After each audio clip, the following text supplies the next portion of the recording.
Well, well, look what the cat dragged in. A god woken.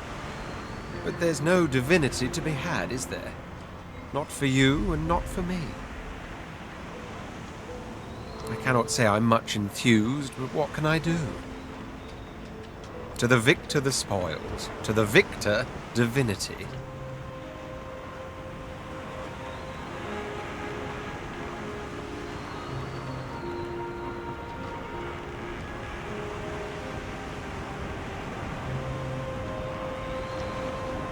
So I was, but what have I to show for my efforts?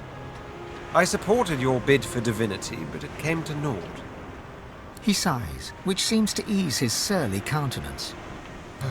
Forgive me. I shouldn't count my losses. Count my blessings instead. Against all odds, we're alive, and we've plenty left to look forward to. Home. After all, I've dragons to raise. I need to teach them to be good boys and girls before they set the entire world on fire. There may be an accident or two along the way. Can't be helped, I'm afraid. I do so long to see my palace again. The Forbidden City. The sense of spices and incense. The sound of sitars in far-off rooms. To sit all day in perfumed shade and watch the white of the marble change with the journey of the sun. But above all, I long to be with Sadha. Long to finally have the time to love. Oh, but before you go, remember how when we first met, I took you by the jaw to inspect your teeth?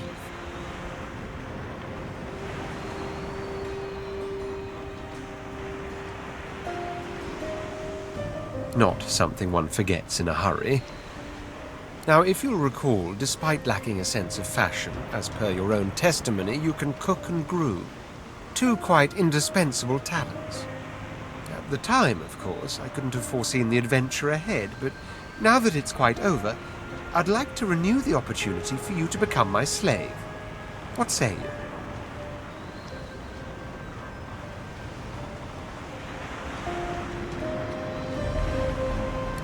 But where are you going? Really? It's the lack of manners that I find so unforgivably disgraceful. You escaped an abominable prison and confronted the king of all gods, only for divinity to slip your grasp. A rather poetic arc, don't you think? Now that I am clear of mind and free of intruders, I'm wondering if it isn't time to share my learnings with the less enlightened. And to that end, I have a few ideas worth considering. Once I've come to a conclusion, I promise you'll be the second to know. Until we meet again, Ifan. Malady stands tall and proud, sunlight sparkling off her mask. From here, she looks almost angelic. Well, here we are again. You, me, and the ship I've saved from ruin for your personal benefit. I'd say you owe me, but why state the obvious? Get an eyeful. I expect it's the last we'll see of each other for some time. I've got a case to plead before the new divinity, and you've got some hole to crawl into to hide your terrible shame. She turns to you, arms crossed, and grins. So, how does it feel? Giving away divinity like it were nothing more than an old shoe.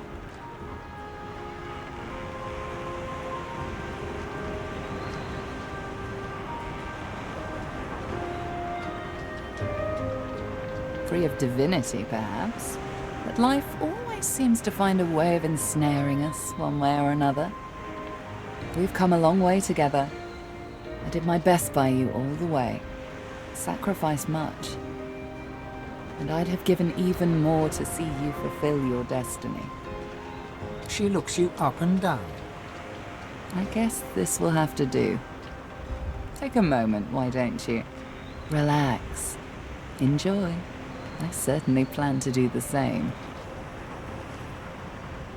The same way I do everything, of course. Demonic guile. Oh, I don't know. Around and about. Treat myself to some mead, a lover or 300. I'd say we've earned it.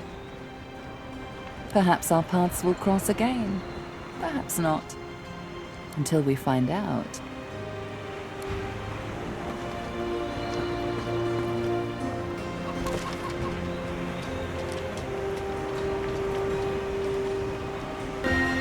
So you've come all this way, only to let another seize the prize.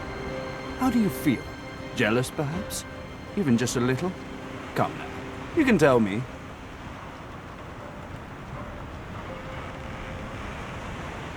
My respect has to be earned, not expected. I hope our new divine is capable of humility. I would hate to think that I helped usher another tyrant into the world. That is the question, isn't it? How does one top the greatest feat of necromancy ever conceived? I might have the answer to that. Tell me, have you ever heard of Gustafsson? No, of course you wouldn't. It's a written language, unreadable to most, but myself naturally. It comes from a mysterious race from another world, beings that feed on minds. I intend to seek them out. This Gustafsson seems to guard portals to their realm. And once I've uncovered one, well, why settle for being the greatest mind in just one world, when there's another for the taking? I didn't imagine again stepping foot on the Lady Vengeance. That she sails is a miracle. Then again, a new divine has risen. Miracles do not seem so uncommon in that light, do they? Aside from a single blink, Gareth stands remarkably still. I expect nothing and everything. I expect rainbows to span the sky and earthquakes to shake all of Rivellon. I expect demons to roar and sparrows to sing. This life, this plane, it will be as it always is. So too will divinity. I'm not interested in what I can expect from others. Not anymore. I'm interested only in what I can expect from myself. I only did what I was meant to do. I don't deserve thanks. I gave only the bare minimum, and still I strayed quite far. Gareth shakes his head vigorously in response to his own emotions. Self-pity is as dangerous as any man I have battled, Alexander included. In this new world, this world without the 7 gods, it's a foe I plan to defeat for good. I find a way to fit. I wasn't just content to lurk in Lucien's shadow. I was his shadow. Now I stand in the sun as my own man. I just don't know who that man is. And so I find out. My goal is to have a goal, if that makes sense at all. And if it doesn't, well, that's all I've got.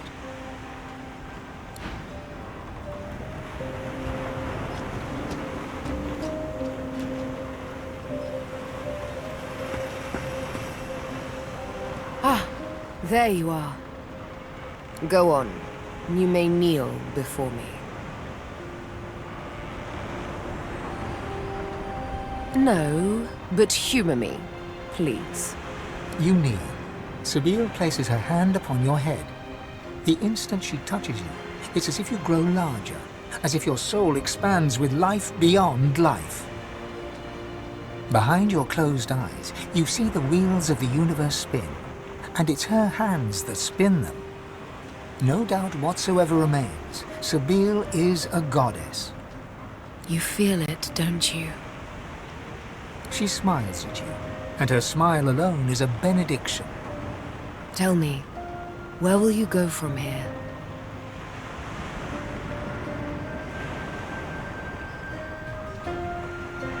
To the forests, to replant them, to watch them grow.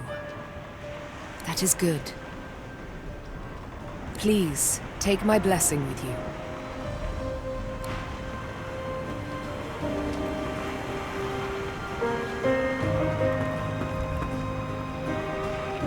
Hey there, Chief. So, here we are, after everything. Mere mortals still. At the end of it all, I can't say I'm too disappointed. We may not have divinity, but we do have everything else.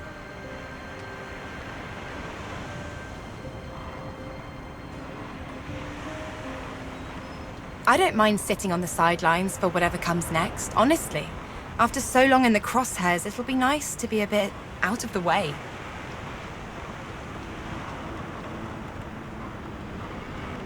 I don't know if anyone's free of anything, once and for all. But I'm bloody thrilled to be here now. Just me, myself, and you, of course. Get loot, play loot, get glad. So, Chief, I guess this is it, right?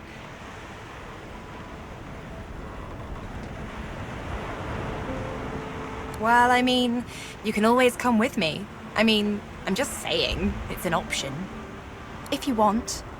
Maybe? I still love you. As she turns from you, the whites of her eyes darken, the veins in her face go grey, and a wicked smile curls her mouth. Suddenly it's gone again. She winks, and you're left wondering whether you saw anything at all. See you around. Oh, I was really rooting for you. You'd have been a really good divine, I bet. There is a matter I must attend to, however. My payment for all the stuff I've done for you. That'll be... He taps his fingers and mouths silently while he counts, until he arrives at an acceptable figure. 1,300,000 dozen and 50 gold pieces. Now pay up.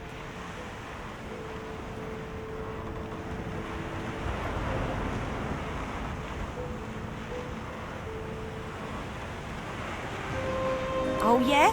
What's that?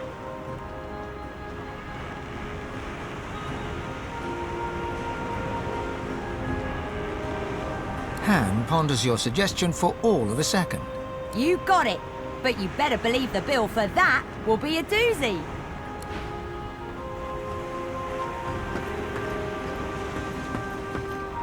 Don't worry that someone else got the big prize, darling. You're still marvelous in my eyes. Reform my ways? How adorable. No, I'm afraid I cannot escape who I am and what I've done. Her eyes flick down to your mouth. She smiles coyly, then slinks forward to kiss you. Her mouth meets yours and devours you with predatory abandon. Somewhere in the recesses of your mind, you think you hear her voice sigh, "Mine." But then the kiss ends. Something to remember me by, darling. Who knows? A nice cottage someplace quiet for Mahalia and I. A roaring fire and a feather bed. Maybe. Maybe. But a girl needs some fun, doesn't she?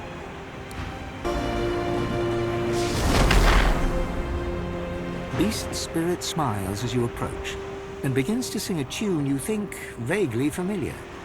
You hear the wild beast just sails on the ocean. He's docked in the bay and coming your way. Off on the yawn, you hear the commotion. He's docked in the bay and coming your way. Your cupboard can't hide you, nor can your berth. His daggers don't care about the gold that you're worth. He'll bury your bones neath a mountain of earth. He's docked in the bay and coming your way. He pauses, then continues to hum, all the while working his ghostly whiskers.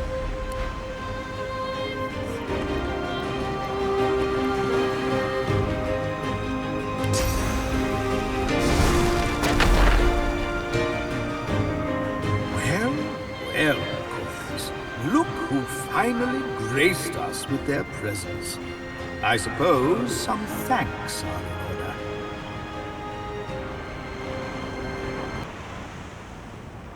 What?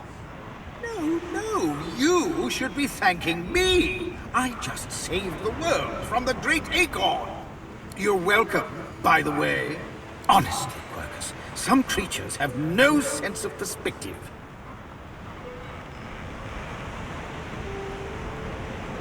A huge grin slowly spreads across the squirrel's small face.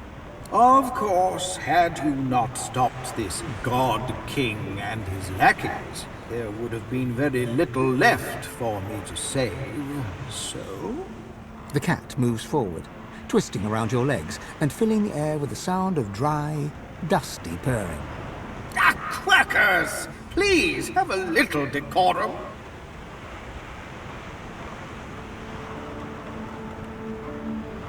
Quercus arches his back, almost dislodging Silora, who just smiles.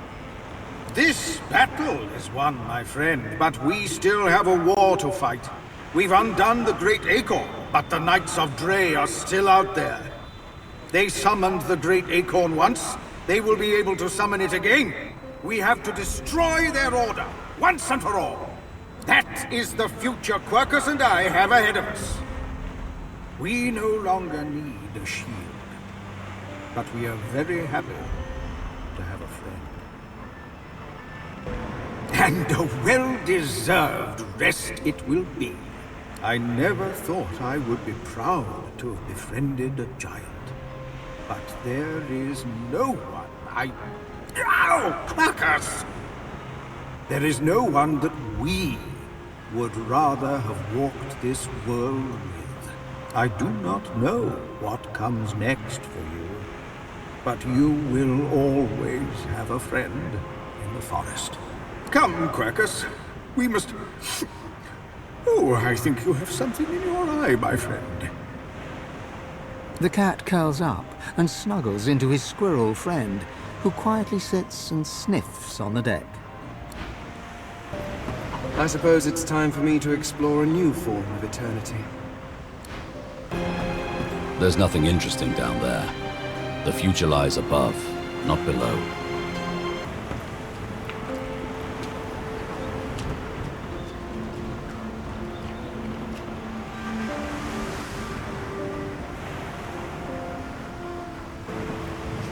It gives me almost as much pleasure to speak to you as it does to be whole again.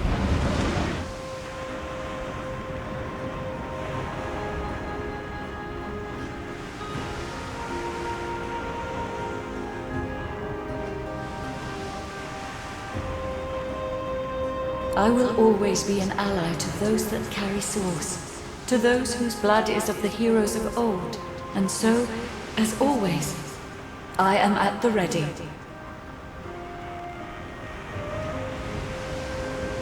She is full of surprises.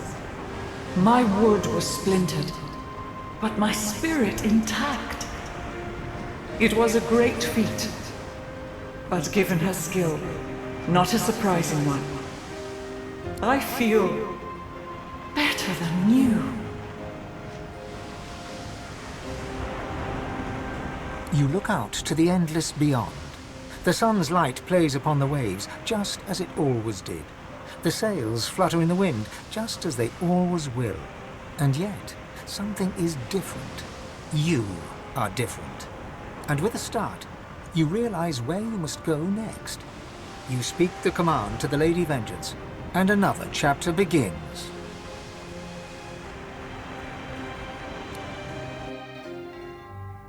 War raged on. Arx remained the center of power as the races united behind the Divine. But the Voidwoken attacks continued as they did elsewhere. Arx would see many more long years of war.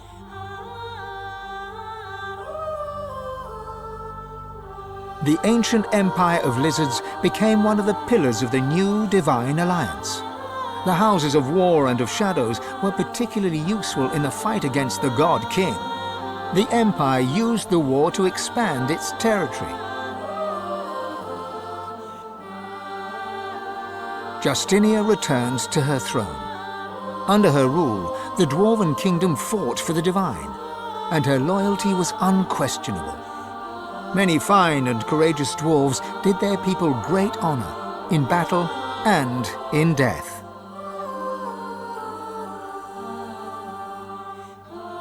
With Lucian gone, the elves reluctantly rejoined the Divine Alliance.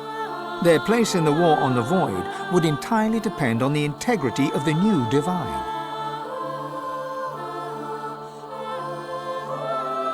And here and there, across the world, what was left of the Black Ring fought on. The island of Fort Joy remained a sorcerer's paradise, a place of exile for those whose sorcery threatened to bring in the void. For their well-being, its residents depended entirely on the benevolence of the new divine. Reaper's Coast struggled on. The farms and the fisheries fought to feed the people against the void-woken blight.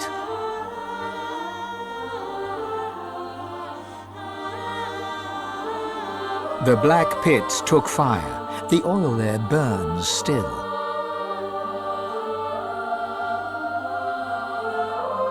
Driftwood teetered on the edge of starvation until the night the Voidwoken came from the sea. All were killed. This did, however, put an end to the famine. The nameless isle had vanished.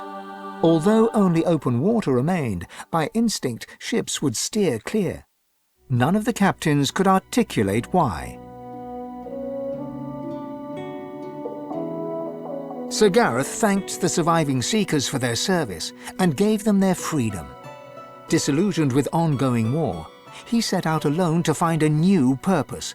He would never stop seeking. Young Han grew up a warrior and became one of the Alliance's greatest generals. But even he could not win the war. Almira and Mihaili settled in an abandoned homestead. The locals liked and respected Almira. She never wanted for help, and deals always fell to her favor. Outsiders were often suspicious, but no local would speak against her. With a new divine at the helm, Malady had a powerful ally, but she was in no hurry to call in her favor. After all, it might be the last thing she ever did. Having performed the greatest act of necromancy in history, Tarquin found the new world unchallenging. He became obsessed with rumors of another plane of existence. One day he vanished and was never seen again.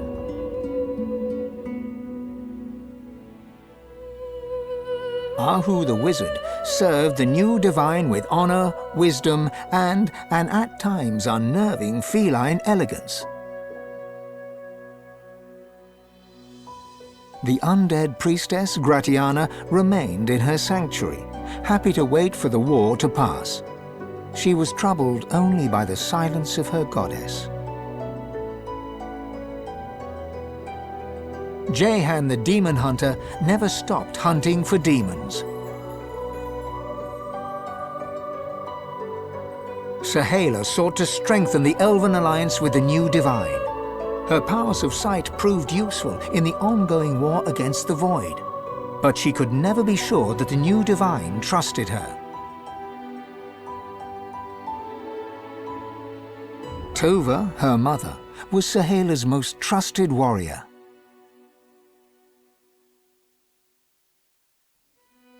On his return to the Empire, the Red Prince was hailed a hero. He married Sada, and they had many more dragons. Soon, the prince became the Emperor. Faced with dragons, the Void did not gain the upper hand in the Empire.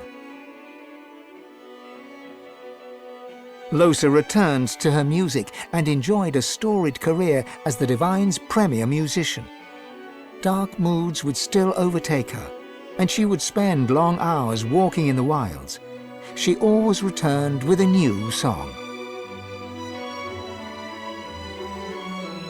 And what kind of divine was Sibyl as the world battled on? Did he show mercy or strength? Did he sacrifice others as Lucian had done?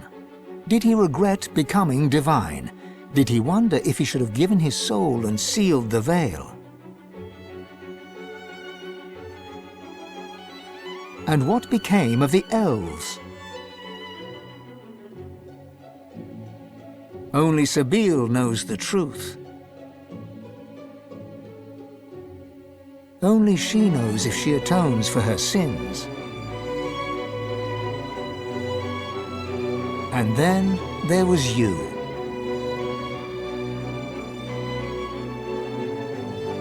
You returned to the world as a godwoken who failed to become divine.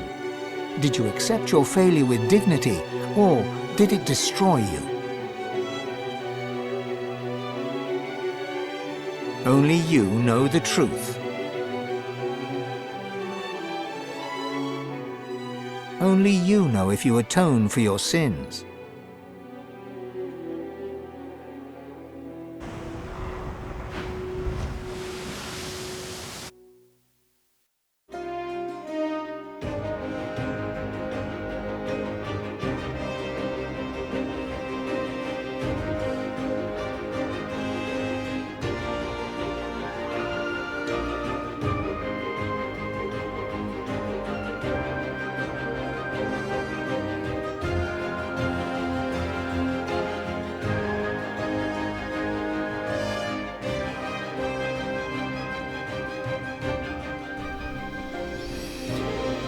And that's it. That's the Divinity Original Sin 2, man. Can I just say, Larian really doesn't leave you hanging with the closures. I don't know, maybe some people had that issue, but they go ham on the endings. The final fight, same with Baldur's Gate 3, even Divinity Original Sin 1, like, I was holy. Like, I was like, holy, holy, holy, everything's coming at me, including the whole illusion. Dragons, krakens, everything. I think I made it harder for myself because I killed Vredeman. I tried to kill him early and then he... Yeah, everything was going... I was like, okay, it's not so bad. Well, I'm gonna do fine. Oh, this is gonna be too easy. And then I'm like, oh shit. But I'm glad that happened. I was actually scared for a while. I could fail if I didn't have those skin graph scrolls. Whoa, whoa, whoa. Admittedly, I kinda tried to brute force it, but I wanted to stay in Red Prince Aura. Anyway. Honor mode complete. Blind playthrough. And it was an absolute blast. This game is like Baldur's Gate 3 with a smaller budget, without all the cutscenes and yeah, stuff like that. Obviously, that's gonna make all the difference for some people. To me, I enjoy the heck out of it. Obviously, I enjoy Baldur's Gate cutscenes. Gameplay wise, I think I enjoy both as much. Story wise, same. I thought I'd be more bothered by the thing where you need to take down armor or magic resist so you can CC an opponent, but then you can borderline stun lock them. Well, it's not really like that, because enemies will have varying levels of magic and armor. I had my comp lean towards physical with some magic, and you could see how flexible I could become. I was using magic defense just because I checked enemy resistances, what they were standing on. Obviously my main was Iphon and I could use those strong elemental arrows. I didn't even use his sword skills in the end because the elemental arrows were just more necessary. Yeah, I'd want to replay this game for the gameplay alone. In a sense, I'm not sure it was more fun than Baldur's Gate 3 combat. I'll just say even. Yeah, let's just leave it at that. I'll decide when I'll replay both games, because I've just done a single playthrough of each. Both honor mode. Divinity Original Sin 1 I didn't. I did Tactician because I wanted to see Larian's vibe, how many death trap they put and stuff like that. But yeah, oh man. Baldur's Gate 3 still does better companions. I mean, better companion interaction. They interact more throughout. There are various arcs here where you don't interact as much with the companions. Like, I remember throughout Act 3, I barely got a single line from companions on the Nameless Isle. So I give it to Baldur's Gate 3 there. And that's okay, you know. Larian keeps evolving, so their next game should be better than the last, because that's what they intend to do. Their next game, they want to have it even better than Baldur's Gate 3. That being said, I still think this game has some things it does better than Baldur's Gate 3. I think when you fight, the combat itself is a bit more satisfying to me, like how the characters are animated, do their small taunt have a line like "Worm stake you, glory is mine," stuff like that. Face the Reaper for me. I found the line. Yeah, all that. So that's why I loved it. And an absolute peak closure with plenty of time, not leaving things hanging. I absolutely loved it, man. Sure, I guess you could have even more, but this is more than Dragon Age Origins. This is more than, you know, it's at least on par with Dragon Age Origins or other games like. Hey, look, thank you, Tarkin, for me getting to Lady Vengeance. And Witcher 3, yeah, it's up there. I really want to see Divinity Original Sin 3 with Baldur's Gate 3 graphics. I mean, the graphics already look good, but you know, add the cutscenes and close up. I think the setting has great potential. I almost want to play, and I will play eventually. I want to look into the previous Divinity games. I don't know how related they are. Divinity Original Sin 1 and 2 weren't that related. I mean, they were in the same world, but you know, you could totally start with this and not feel like you're missing much. Well, the game like The Witcher, sure, you can start with 3, but I feel so out of touch without 1 and 2, or X. Some people have completed the books too. But yeah, I want to see Larian cook further, because they were already cooking. After I played Divinity Original Sin 1, and then I started this game too, and then I was like, I had a sigh of relief, because when I heard they're making no more Baldur's Gate games and they're splitting up with the Wizards of the Coast, no more D&D from them, at least for the foreseeable future, I was like, damn, I just got into this. I never played tabletop. I just got my taste of this fabulous setting of decades of collective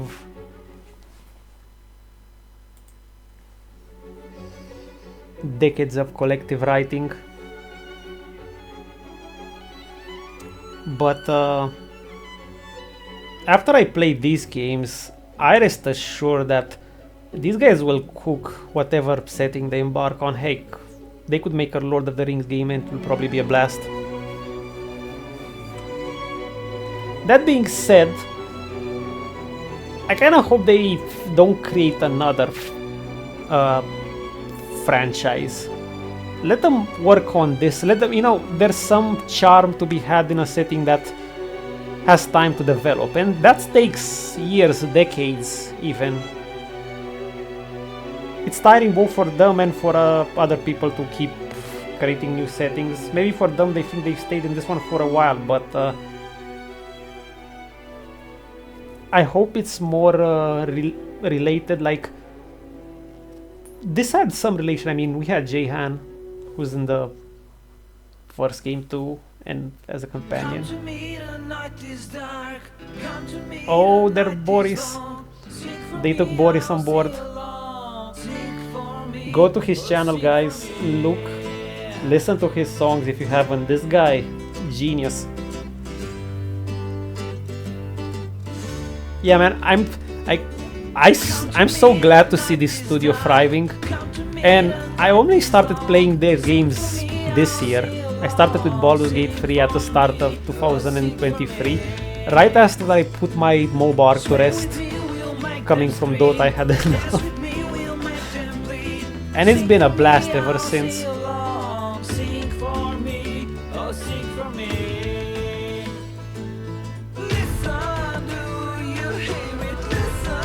I didn't think he'd sing too, but yeah, not bad, not bad. The game, yeah, definitely has a bunch of potential, and I plan to replay it. Man, but when I replay it, I'm gonna be so sad to leave the other two companions behind. But I was sad either way for not having Fane behind. In a way, Baldur's Gate 3 lets you do more, you know, you can save almost every companion. You can almost get the perfect ending for all. This game kind of, in a sense, it still has that Larian humor, a bit of goofiness. Some people like it, some people don't. But it's way more serious than how Divinity Original Sin 1 had it. And this game can get pretty dark when you think about everything that's happening. And it manages to give that vibe. Hey, look, small incarnate. The design and monsters and stuff, it's absolute banger. I actually think this does it better than D&D, or at least the D&D I've encountered, modern D&D. Look, the races are so distinct from one another. Look at the elf armor design, the lizard armor designs. There is attention to detail to the point that, you know, let's say, yeah, this is a critique a bit to Baldur's Gate 3, and they did what they could with the setting. A dragonborn in Baldur's Gate 3 or an orc can sometimes feel like a risking human or elf. With a few extra passive, sure, but here, a lizard of the Ancient Empire will have specialized armor with its little slot behind and armor tail where tail fits and all that cool stuff. Elves too. Very tribalistic. I mean, elves are quite different in the setting. They're corpse eaters.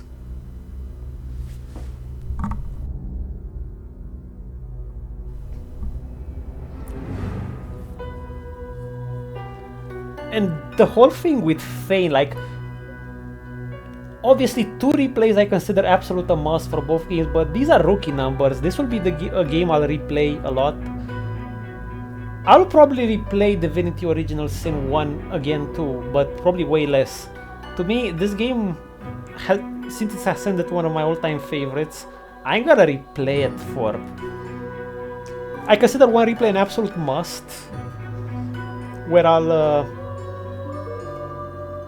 get Fane and Beast on board, and I'll have to decide who I'm leaving behind. Oh, that's Justinia, isn't she? Yeah. Look at the concept art, man. I just want to admire this. And I'll probably do it once per year. Something like that. I don't know if I'll do it more often, because I still have a bunch of games I want to play.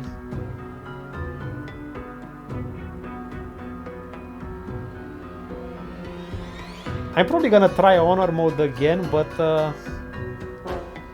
man, I'm actually scared of that last fight. Even though I'm more experienced at the game, I min-max the hell out of my party.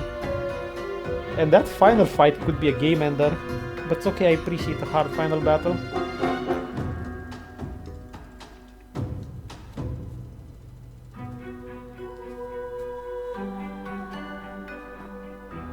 Look at the star design.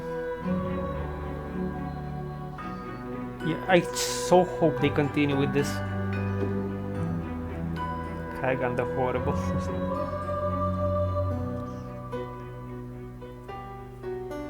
There are of course issues. The armor, I don't think they'll bring the armor and magic resist system back. I don't think it was that bad because it was balanced. Maybe it wasn't like that in the original, but with the... That's a kraken or a plant. But I thought it was... They balanced well with some enemies having so much lower armor or magic resist compared to the other resist. So mixed parties and variety was still incentivized. Some enemies I remember didn't even have any magic armor or armor.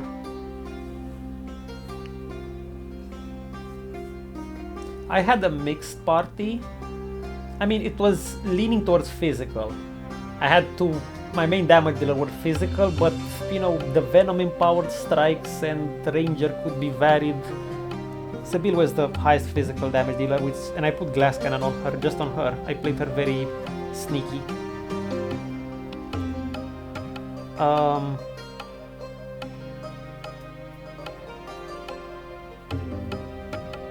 I'm gonna try a full magic comp.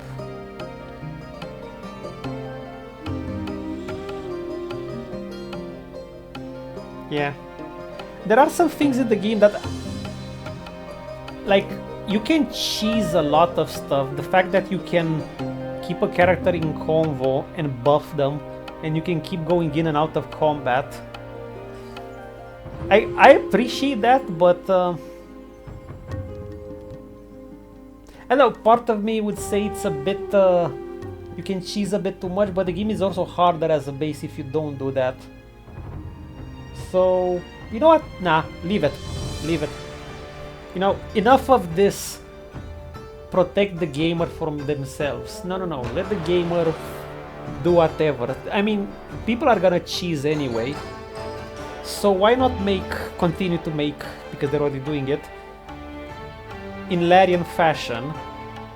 Leave cheesy tracks are the genuine tactics the devs want you to do, like how I carried boxes just to get on top of them and place them mid-combat so I can get high ground in Baldur's Gate 3. Here, like, I soul binded to an ally, exited combat with low save, went back with the teleporting pyramids.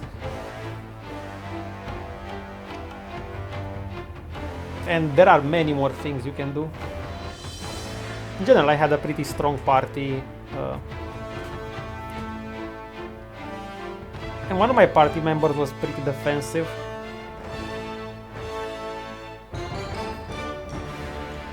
The staleness is probably gonna start to settle in after, I don't know, at least minimum 3 playthroughs.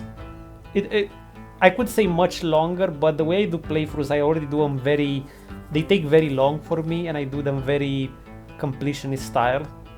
That's why I'll wait at least a year until I replay it, I think. If I just start replaying it now, obviously, or just in a few months, I wouldn't be in the mood.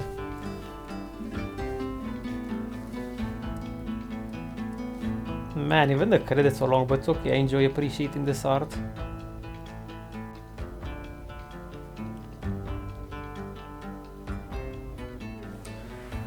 Absolutely amazing game. Kinda interesting that, I mean, the game was a success, it just didn't get to the mainstream because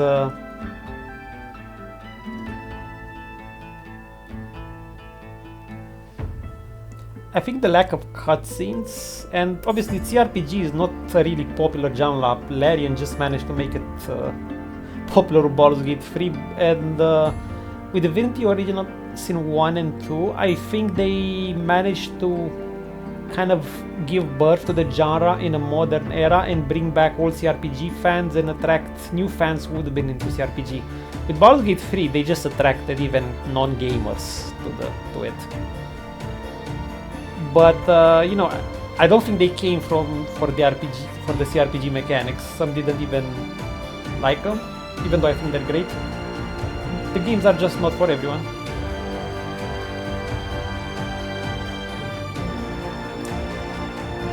Man, I've been praising it a lot. I haven't said much of my issues with it.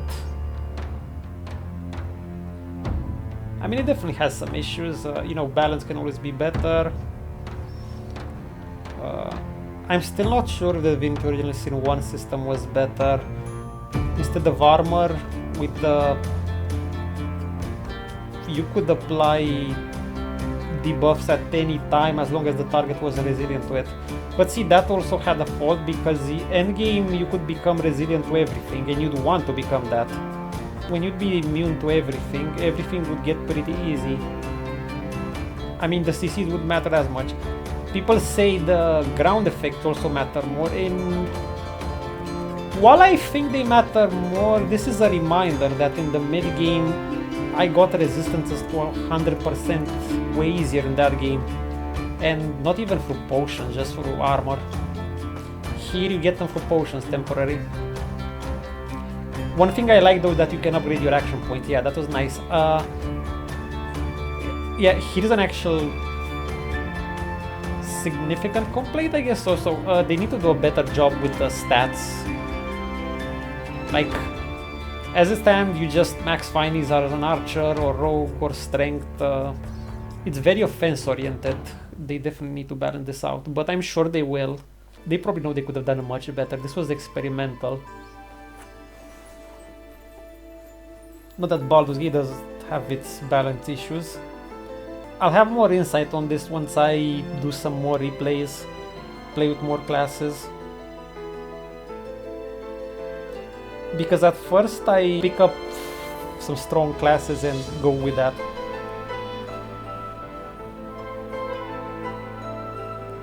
But yeah. Man, it's over. I didn't want it to end. I took my sweet time with it. And why not, man? A game like this deserves it. Farewell, Rivelon.